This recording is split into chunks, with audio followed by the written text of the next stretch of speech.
Now that we've done counting, we can move to probability. It's worth noting that counting will make our lives much easier in the future and that it can be applied to what we'll be doing in this video, but I'll begin by illustrating the ideas of this section without using any counting arguments. It would be a great exercise for you to see if you can anticipate where those arguments might appear. Now that being said, let's lay down our foundation. So suppose that we're given an experiment, where here by experiment we just mean any probabilistic situation. The sample space of that experiment is the set of all possible outcomes of the experiment. Given the outcomes, a probability distribution is a non-negative function such that the sum over all of the outputs on S is just equal to 1. Now, you should think of the distribution as telling you how probable the event Si is of occurring. So let's build a concrete example with which to work. Suppose you roll 2 4-sided die, which to those of us in the nerd community, we describe that as saying roll 2d4. So a 6-sided dice is a d6 and a 20-sided dice is a d20, etc., etc., etc. The sample space of this experiment consists of 16 possible outcomes, which I'll enumerate below, but I'd like you to think about why this is the number 16. Here's a place where the counting argument comes in. If the dice are fair, meaning that every number is equally likely to appear, then all outcomes must have exactly the same probability of occurring. We also know that the sum of all the probabilities must be 1, right? And 1 here represents 100%. And we're adding together 16 of these things, all of which are the same number. So that tells us that the probability of any given outcome must be exactly 1/16. So let's codify this properly.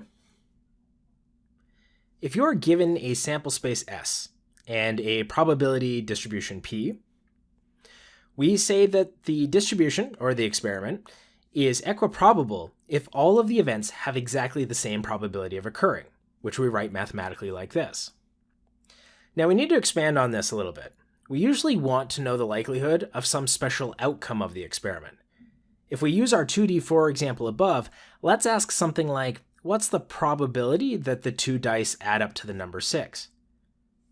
I'm going to copy and paste the sample space from above just to make this a little bit easier to see.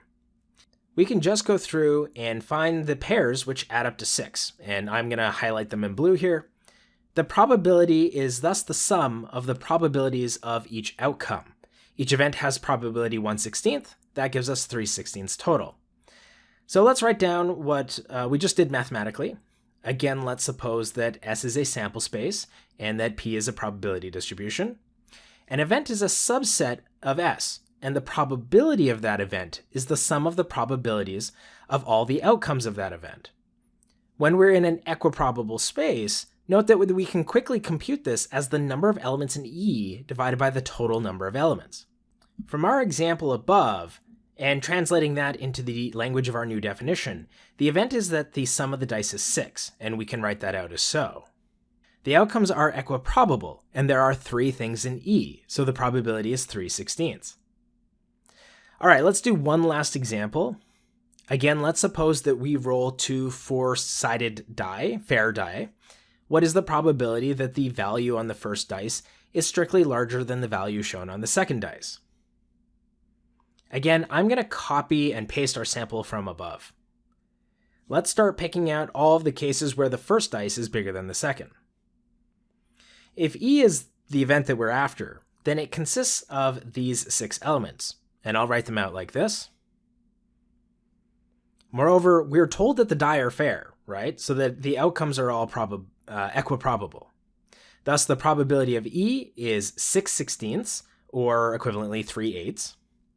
And we'll see in other later videos more complicated examples, including those which are not equiprobable.